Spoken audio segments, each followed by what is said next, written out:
இதுதான் அந்த coupler cable. Okay, இன்னைக்கு நம்ம வந்திருக்கக்கூடிய இடம் வந்து எங்கன்னா ஒரு பவர் டிரான்ஸ்ஃபார்மர் இருக்குது 220 kV பார் 400 kV. Hello friends, I'm twin Charlie. இந்த வீடியோவில் என்னன்னு கேட்டிங்கன்னா நமக்கு ஓடி டபிள்யூடி பற்றி ஒரு கேள்வியும் கேட்டிருந்தேன். இன்னைக்கு அந்த ஓடி டபிள்யூடியில் இருக்கக்கூடிய ஒரு இம்பாக்டான விஷயத்தை பார்ப்போம். வாங்க போவோம்.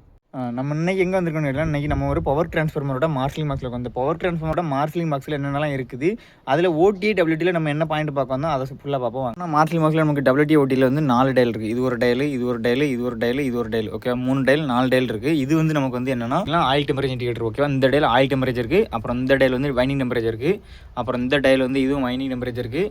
அப்புறம் அந்த டயல் அதுவும் வைனிங் டெம்பரேச்சர் தான் எழுதியிருக்காங்க. ஓகேவா, அப்போ இது எல்வியோடது ஒன்று, எல்வி2ஓடது ஒன்று, அப்புறம் ஹெச்வியோடது. ஓகேவா, இந்த எண்டில் இருக்கக்கூடிய இது வந்து ஓடி. இந்த ஓடிக்கு ஒரே ஒரு கப்பிலர் கேபிள் மட்டும் தான் வரும் நமக்கு இன்புட்டாக. அந்த கப்பிலர் கேபிளில் இருக்கக்கூடிய கேஸு இல்லைனா மெர்க்குரி எதுனா ஒன்று வச்சு நமக்கு வந்து கலிப்ரேஷன்லாம் கரெக்டாக வச்சு அந்த மெர்க்குரி சுவிட்சை வச்சு நமக்கு வந்து இந்த டயலில் உள்ள ரீடிங் வந்து நமக்கு ரீட் ஆகும்.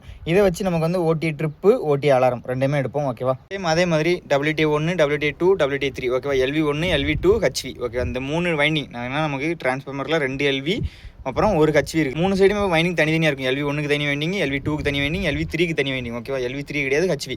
ஓகே, அப்போ 3க்குமே தனித்தனி டயல் வச்சிருக்காங்க. 3மே சென்ஸ் பண்ணிருக்கு. அப்போ இந்த டயலுக்கு வந்து ஒரு கப்பிலர் கேபிள் நார்மலாக ஆயில் டெம்பரேச்சர் இண்டிகேட்டர் மாதிரி ஒரு கப்பிலர் கேபிள் நமக்கு ஆயிலேருந்து ஒரு மறந்துட்டு ஒரு பல்ப்லேருந்து கொண்டு வந்துருவாங்க. இதுதான் அந்த கப்பிலர் கேபிள். ஓகேவா, இந்த கப்பிலர் கேபிளை வச்சு மட்டும்தான் ஓடியை சென்ஸ் பண்ணும். ஓகேவா, ஓடி இந்த கப்ளர் கேபிள் மட்டும் தான் வரும். இதுக்கு சீட் இன்புட் எதுவுமே வராது. ஓகேவா, ஆனால் நமக்கு WTக்கு பார்த்தீங்கன்னா இந்த கப்ளர் கேபிளும் வரும், இந்த சீட் இன்புட்டும் வரும். இதுதான் நமக்கு வந்து WT. பார்க்க வேண்டிய விஷயம் என்னென்னா, நமக்கு WTக்கு வந்து ஒரு இன்புட் என்ன கொடுப்பாங்கன்னா செகண்டாக நமக்கு வந்து WTA அப்படிங்கிற ஒரு சீட்டி இருக்கும். ஏன்னா WTA வைனிங் டெம்பரேச்சர் இண்டிகேட்டருக்குன்னு சொல்லி தனியாக ஒரு சீட்டி வச்சுருப்பாங்க. அந்த சீட்டியோட இன்புட்டை நம்ம வந்து ஒரு ரெசிஸ்டர் காயிலுக்கு போய் கொடுத்துருவோம். அந்த காயில் எங்கே இருக்குன்னா நமக்கு வைனிங் டெம்பரேச்சர் இண்டிகேட்டர் அப்படிங்கிற ஒரு டயல் இருக்குது. அந்த டயலுக்குள்ளே இருக்கும். அந்த டயலை நான் காட்டுறேன். ஆல்ரெடி பார்த்தோம், இந்த டயல் தான் அந்த சீட்டி இன்புட்டுன்னு சொன்னோன்னா அந்த சீட்டி இன்புட்டுங்கிறது இதுதான், இந்த 2 கேபிள். ஓகேவா, இது வந்து ஒரு டயலு, அப்புறம் இது ஒரு டயலு. ஓகேவா, இது ஒரு டயல். இப்போ மூணு புஷிங் சிட்டி இந்த நமக்கு வந்து WT சிட்டி இருக்குது. ஒரே சிட்டி 3 சீரிஸ் பண்ண மாட்டாங்க. ஏன்னா LV1லேருந்து ஒரு சிட்டி வந்துருக்கும், LV2லேருந்து ஒரு சிட்டி வந்துருக்கணும், அப்புறம் HVலேருந்து ஒரு சிட்டி வந்துருக்கணும். ஓகேவா, 3 WT சிட்டி அப்படிங்கிற 3 சிட்டியை வந்து எடுத்துகிட்டு வந்து நமக்கு வந்து டயலில் வச்சுருக்கோம். அப்போ நமக்கு வந்து WT சென்ஸ் பண்ணுறது எதை வச்சுலாம் சென்ஸ் பண்ணுவோம்னா அந்த WTயில் வரக்கூடிய புஷிங்கில் போகக்கூடிய ஆம்ஸ், அந்த ஆம்ஸை வச்சும் ஒரு ஹீட் மெஷர் பண்ணும். அதுக்கப்புறம் நார்மலாக ஓடின்னு ஒன்று உண்டு. அந்த ஓடி பல்பு ஆயில் டெம்பரேச்சர் இண்டிகேஷனுக்கு ஒரு பல்ப் வச்சுருப்போம், மெர்க்குரி பல்பு அப்படின்னா ஒரு கேஸ் சைஸில் ஒரு கப்ளர் கேபிளில் கொண்டிருப்போம். அதை வச்சும் அந்த WT வந்து சென்ஸ் பண்ணும். ஆனால் ஓடி வந்து அப்படி கிடையாது. ஓடி வந்து சென்ஸ் பண்ணுறது வந்து ஒன்லி அந்த கப்ளர் கேபிள் கொடுத்துருப்போம். அந்த கப்ளர் கேபிள் வச்சு மட்டும் தான் சென்ஸ் பண்ணும். இதுக்கப்புறம் நமக்கு வந்து ஸ்பெஷல் என்னென்னு கேட்டிங்கன்னா, இந்த பவர் டிரான்ஸ்ஃபார்மரோட வைனிங் இருக்கா, இதுதான் புஷிங். ஓகே, இது ஒரு புஷிங்கு, இது ஒரு பேஸோட புஷிங்கு, இன்னும் இருக்குது இன்னொரு பேஸு, 3 பேஸோட புஷிங் இருக்குது. இந்த புஷிங்கில் நமக்கு வந்து புஷிங் சிட்டின்னு ஒரு சீட்டி உண்டு. அப்போ புஷிங்கில் கரண்ட் ட்ரான்ஸ்ஃபார்மர் வச்சுருப்பாங்க. என்னென்னா இதுதான். ஓகே, இன்னும் இருக்கார் சர்க்கிள்.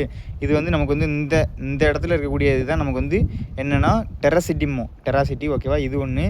அப்புறம் இதில் வந்து இன்னும் ஒன்று இருக்குது. ஓகேவா, அப்புறம் இதில் வந்து இன்னும் ஒன்று இருக்குது. இந்த 3 தான் டெராசிட்டி. அப்போ 3 புஷிங்லேயுமே நமக்கு வந்து புஷிங் சிட்டி இருக்கும். ஓகே, அந்த புஷிங் சிட்டியை மேக்ஸிமம் எதுக்கு எடுப்பாங்கன்னா, நார்மலாக புஷிங் சிட்டிங்கிறது அந்த புஷிங்க்கு கீழே டிரான்ஸ்ஃபார்மருக்கு மேலே. ஓகேவா, அந்த புஷிங்க்கும் டிரான்ஸ்ஃபார்மருக்கும் சென்டரில் நமக்கு ஒரு சிட்டி வச்சுருப்பாங்க. இது வந்து டெராசிட்டி இருக்கும். இது வந்து சர்க்கிள் ஷேப்பில் இருக்கும். அந்த சர்க்கிளுக்கு ஷேப்பில் இருக்கக்கூடியதில் நமக்கு சென்டரில் வந்து பிரைமரி பார் போகும். அதுதான் நமக்கு வந்து புஷிங்கு. ஓகேவா, இப்போ இவ்வளோ பெரிய மாஸ்டர் மாதிரி இருக்கக்கூடிய ஒரு பவர் டிரான்ஸ்ஃபார்மரில் புஷிங் சிட்டி எதுக்குலாம் யூஸ் பண்ணுவாங்கன்னு கேட்டிங்கன்னா, மெயினாக நமக்கு வந்து சிட்டி வந்து எதுக்குலாம் யூஸ் பண்ணோம்னா கரண்ட்டை மெஷர் பண்ணி நமக்கு வந்து ப்ரொடக்ஷன் யூஸ் பண்ணுறதுக்கு. ஒன்று வந்து RF ஸ்டெபிலிட்டி, அதுக்கப்புறம் வந்து நமக்கு வந்து SCF, அதுக்கப்புறம் கேட்டிங்கன்னா நமக்கு வந்து டிஃப்ரென்ஷியல் ஸ்டெபிலிட்டி. ஓகேவா, இந்த 3க்கும் நமக்கு வந்து தேவை வந்து சிட்டி. ஓகேவா, இந்த சிட்டிக்கு நமக்கு வந்து கரண்ட் வந்து அக்யூரேட்டாக இருக்கணும். ஓகே, அந்த அக்யூரேட்டாக இருக்கிறதுக்கு புஷிங்லேருந்து டேரெக்டாக வரும்போதே நமக்கு வந்து ஆம்ஸ் எடுக்கணும். அதனால் அந்த புஷிங் யூஸ் பண்ணுவாங்க. மேக்ஸிமம் நமக்கு வந்து இந்த புஷிங்கை யூஸ் பண்ண மாட்டாங்க. ஏன்னு கேட்டிங்கன்னா, நமக்கு வந்து எதனா புஷிங்கில் எதனா ஒரு ஃபால்ட்டு சீட்டி எதனா ஓப்பனில் வச்சிட்டோம்னா புஷிங்கில் எதனா அஃபெக்ட் ஆகிட்டுனா அந்த சீட்டியை மட்டும் மாற்ற முடியாது. புஷிங்கில் உள்ள ஆயில் எடுக்கணும், அதுக்கப்புறம் டிரான்ஸ்ஃபார்மரில் ஆயில் ரீஃபைன் பண்ணுறது வெளியே எடுக்கணும் அப்படின்னு சொல்லி நிறைய ப்ராசஸ் இருக்குது. அதனால் புஷிங் சீட்டியை மேக்ஸிமம் எடுக்க மாட்டாங்க. உங்களுக்கே தெரிஞ்சிருக்கும். அப்போ நான் கேட்ட கேள்விக்கு ஆன்சர் என்னென்னா, அது உங்களுக்கு பதிலும் தெரிஞ்சிருக்கேன்னா, நமக்கு நார்மல் லைவ் டைமில் ஓடியை விட WTயோட வேல்யூ வந்து கொஞ்சம் ஒரு பாயிண்ட் 2 பாயிண்ட் இல்லைனா ஒரு 0.5 மேலே நமக்கு வந்து ஹையாக இருக்குது. அது எதுக்குன்னு கேட்டோம்னா, நமக்கு வந்து WTக்கு வந்து வைண்டிங்கில் உள்ள சீட்டி இருக்கா, அந்த சீட்டியோட இன்புட்டையும் கொடுக்குறனால சீட்டியோட ஆம்ஸை பொறுத்தும் அதில் வந்து ஹீட் ஏறும். ஆனால் ஓடியை வந்து ஆயிலை பொறுத்து மட்டும்தான். நமக்கு வந்து ஆயில் எவ்வளோ ஹீட் ஆகுது அதை பொறுத்து மட்டும்தான் நமக்கு வந்து சென்ஸ் ஆகும். ஏன்னா நமக்கு முதல்ல வரக்கூடியது ஆம்ஸ் வந்து வைண்டிங்கில் தான், அதுக்கப்புறம் தான் ஆயிலுக்கு அந்த வைண்டிங்கில் இருக்க ஹீட் வந்து அப்படியே ஆயிலுக்கு பரவும். அப்போ வைண்டிங் தான் முதல்ல ஹீட் ஆகும். அதனால தான் வைண்டிங்கில் இருக்கக்கூடிய டெம்பரேச்சர் தான் இப்போ உங்களுக்கு தெரிஞ்சிருக்குன்னு நினைக்கிறேன். ஏன்னா எனக்கு கேள்வி என்னென்னா, நார்மல் லைவ் டைமில் எதுக்கு ஓடிஐ வேல்யூ வந்து கம்மியாக இருக்குது WTA விட? அதுக்கு வந்து கொடுக்கக்கூடிய இன்புட் தான் நமக்கு வந்து மெயினாக பார்க்கணும். அந்த இன்புட் எதை வச்சு சென்ஸ் ஆகுதுங்கிறது நமக்கு காமனு. இன்றைக்கி நம்ம WTA OTA அதை பற்றி பார்க்க வந்த பாயிண்ட் வந்து முடிஞ்சுது. இப்போ இந்த வீடியோவில் எதனா ஒரு கருத்து, எதனா ஒரு கமெண்ட், எதனா ஒரு சந்தேகம் இருந்துச்சுன்னா அந்த மூணையுமே கண்டிப்பாக நமக்கு கமெண்ட்டில் சொல்லுங்கள்.